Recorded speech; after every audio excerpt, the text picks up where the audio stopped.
It's good to be Mr. Rogers, even for a second. When I think of foundational experiences and people that shaped me, I think, of course, about my family and my parents and other relatives and friends. And I think about all the experiences I had as a child growing up in the church and everything that goes along with growing up as the minister's daughter.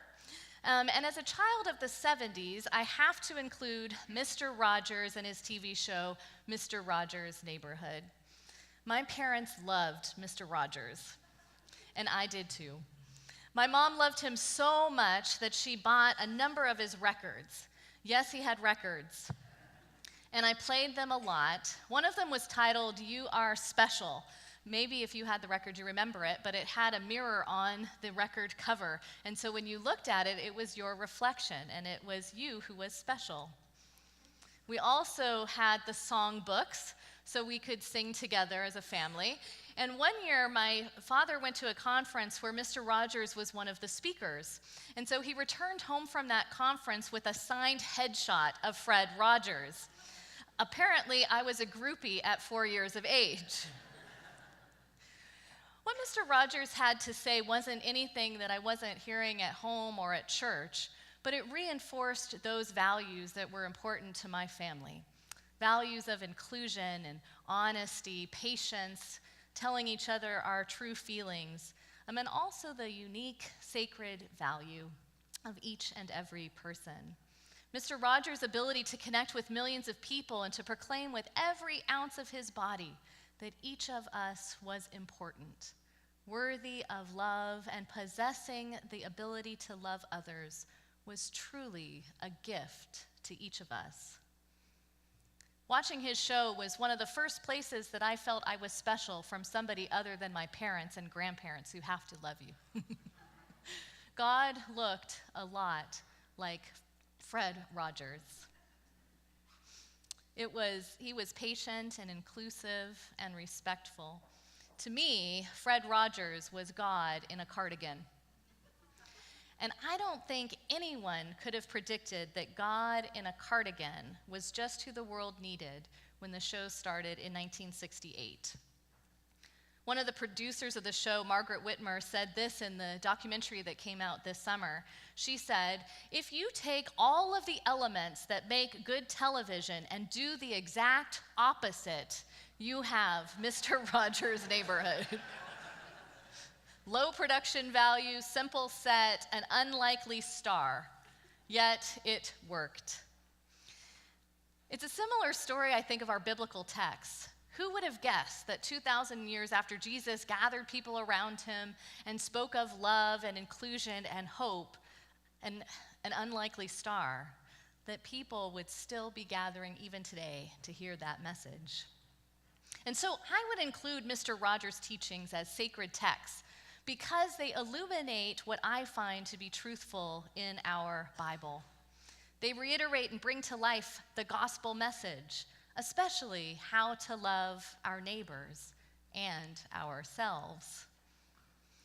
Each of us has our own unique experiences and thoughts that guide us and help us to discern how to be in the world. I call this our sacred tool belt. A collection of things that we take with us as we navigate our lives and try to live into God's vision. And so we might have the Bible on our tool belt, and we might include texts like the Gospel of Thomas, or music that inspires or challenges us. We might include experiences that we've had with people or relationships that made us feel special and included. We might include some of our traditional stories. And all of these things fit together and are part of our sacred tool belt. And so along with lots of other things, I include Mr. Rogers and the things I learned from him in my sacred tool belt. The messages of Mr. Rogers were important 40 years ago when they began, as they are today. And over his career, there were so many messages. There were something like 800-something episodes of Mr. Rogers. And so we're not going to watch all of those. I've tried to just select a few that I think might speak to us universally. And so here is the first one. We're going to watch it because he says it better than I do.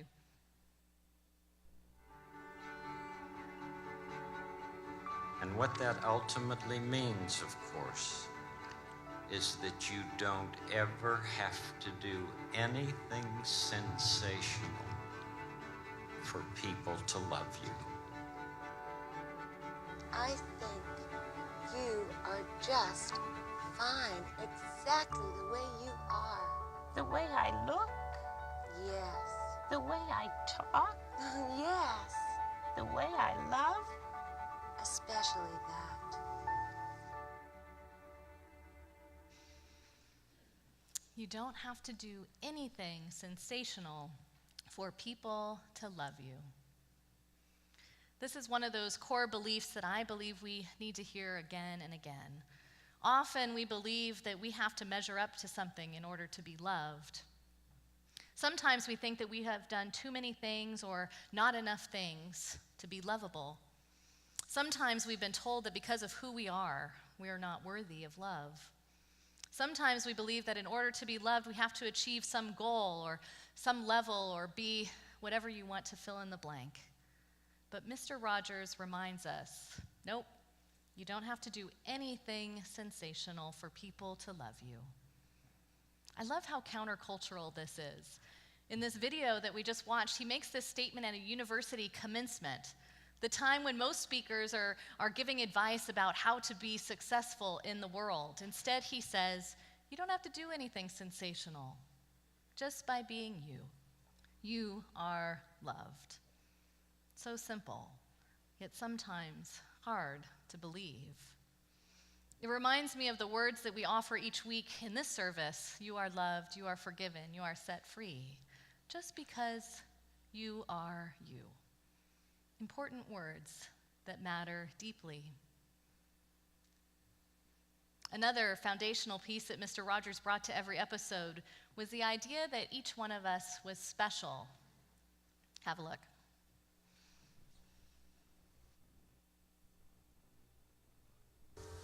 You are my friend, you are special. You are my friend, you're special to me. You are the only one like you, my friend. I like you in the daytime, in the nighttime, any time that you feel's the right time for a friendship with me. You see, F-R-I-E-N-D, special. You are my friend, you're special to me. There's only one in this wonderful world. You are special. I have been crying my way through this week watching his videos.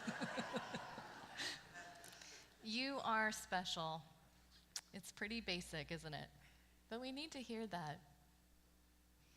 Throughout the years, people have tried to criticize this message of Mr. Rogers. Some have said that when you say everyone is special, you create adults who act entitled.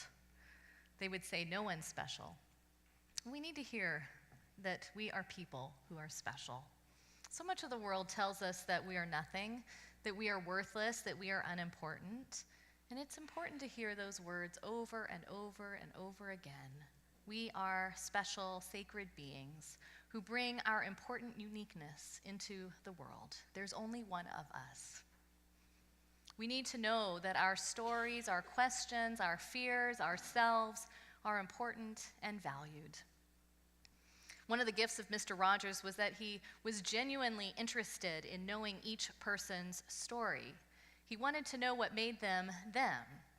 There's a story in the documentary of his life, and it's about this neighborhood kid who I guess lived in the neighborhood with Mr. Rogers, and I don't think he knew the house that he lived in, and so he was going around selling chocolates or something, and he went up to the door, and Fred Rogers opened the door, right? And the kid's like, oh my God, and asked him, you want to buy a chocolate?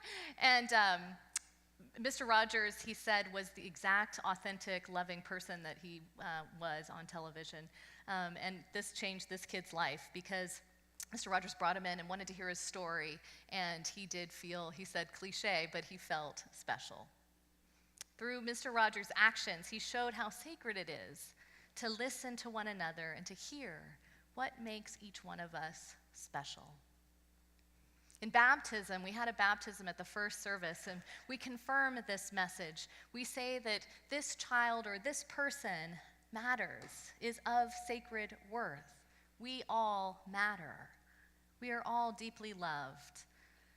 It's important to remember that message. About 20 years ago in my denomination, the United Methodist Church, we were struggling with the idea that all should be included in the church, particularly those in the LGBT community. Much like the struggle in the United Church of Canada, there were lots of personal stories told, and those were important for each side to hear. We heard stories about how exclusionary language and action in the church really affected real-life people. And I will never forget that mothers and fathers wore big buttons on their blazers with pictures of their LGBTQ children, and on those buttons, underneath the photo, it said, "My child is of sacred worth." We have to remind people of that sometimes. We forget that sometimes. We forget that we are all created in God's image. I wonder this morning, who do we need to be reminded is of sacred worth? It's hard to remember that when we differ strongly in our politics or our opinions, it's hard to remember the other person is created in God's image. I believe Fred Rogers invites us into this sacred act to acknowledge each person as special and important and to listen to one another's stories, to remember each one's sacred worth. As I've been watching the news over the last year or so and wondering, what is the message that we need to be hearing? Perhaps it's this one, Fred Rogers' idea of neighborliness. It was so important to his message that it was in his opening song every episode, "Won't You Be My Neighbor?" His definition of neighbor was broad because he was about inviting people in and widening the circle, much like we are here at Hillhurst. He wanted us all to believe that we were his neighbor. And he tried to broaden our understanding of neighbor too, especially when he sensed that we had a limited view of who our neighbor was. In the late 1960s, during the difficult race relations in the United States, Fred Rogers addressed the issue with one of the characters on his show, and he did it without preaching or even overtly addressing the issue, but rather offering an example of neighborliness. And so take a look at this.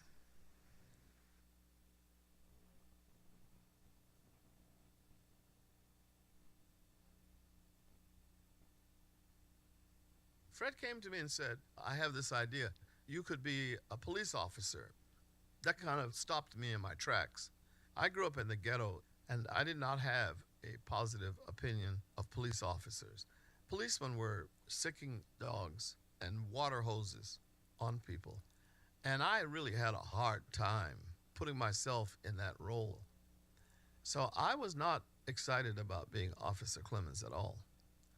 But there was one particular scene that Fred and I did where he had his feet resting in this plastic pool on a hot day. Oh, there's Officer Clemens. Hi, Officer Clemens. Come in. Rogers, how are you? Fine. And he invited me to come over and to rest my feet in the water with him. Would you like to join me?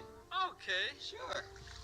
The icon Fred Rogers not only was showing my brown skin in the tub with his white skin as two friends, but as I was getting out of that tub, he was helping me dry my feet. There, that one's dry. Thank you. And so that scene touched me in a way that I was not prepared. Sometimes just a minute like this will really make a difference.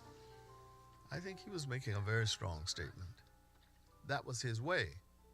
I still was not convinced that Officer Clemens could have a positive influence in the neighborhood and in the real world neighborhood, but I think I was proven wrong. You were on Mr. Rogers' neighborhood for a long time. Yeah, I discovered a friend for life. I'll never forget one day I was watching him film a session, and you know how at the end of the program, he takes his sneakers off, he hangs up his sweater, and he says, "You make every day a special day just by being you, and I like you just the way you are." I was looking at him when he was saying that, and he walks over to where I was standing, And I said, Fred, were you talking to me? And he said, yes, I have been talking to you for years, but you heard me today. It was like telling me I'm okay as a human being. That was one of the most meaningful experiences I'd ever had. I'm so proud of you, Francois. Oh, thank you, Fred. Do you have time to give a song to my friend and me? I sure do. There are many ways to say I love you. There are many ways to say I care about you. Many ways, many ways to say I love you. What beautiful work of remembering. Dawn spoke about that last week, this idea of putting back together. Fred Rogers saw the moment as a chance for doing that healing work, seeing the light in the other, and inviting others in the TV world to see that light too. This idea of neighborliness echoes the text that we read from Matthew. Jesus invites us to love God and neighbor as ourselves. We have the opportunity to be neighbors in the world. The work of remembering and reconciliation is work that we are all invited to. There were so many examples of that in the last week or two, and I thought of one that was particularly poignant. After the recent shooting at the Tree of Life Synagogue in Pittsburgh, ironically the neighborhood that Fred Rogers grew up in, there was a beautiful neighborly response by the Muslim community in Toronto. The Friday after the shooting, hundreds of people from the Muslim community showed up at synagogues around Toronto, and they joined hands together and circled around these synagogues so that people would feel safe coming to worship.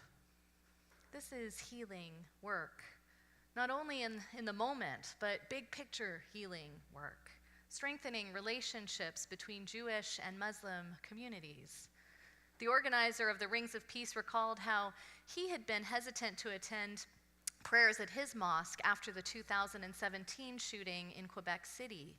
But members of synagogues and churches showed up to form protective circles around his mosque. And so he was returning the gesture, remembering, putting back together, making it whole, being a neighbor. We need more neighbors. And we need to be neighbors. There are so many good messages that Mr. Rogers brought to us each week. Maybe you remember others. He happened to be a Presbyterian minister, and the show was his pulpit. But he preached every week without ever mentioning God. Instead, he in his gentle way, he lived that message, and he taught that message, and he invited us to be that message in our lives also. And so I'm thankful that this gentle, loving, hokey God in a cardigan shared his gifts with us. And I'm glad to have his messages in my sacred tool belt. What's on your sacred tool belt? Who do you take with you as you navigate life? Who has embodied God for you? Maybe it was Mr. Rogers, or a teacher, or a parent, or a friend, or a neighbor.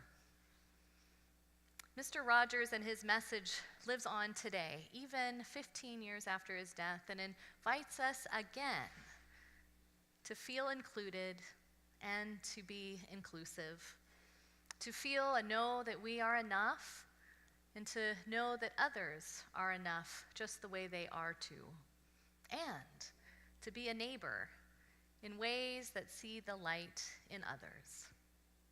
May we live into this message this week and in the weeks to come. Amen.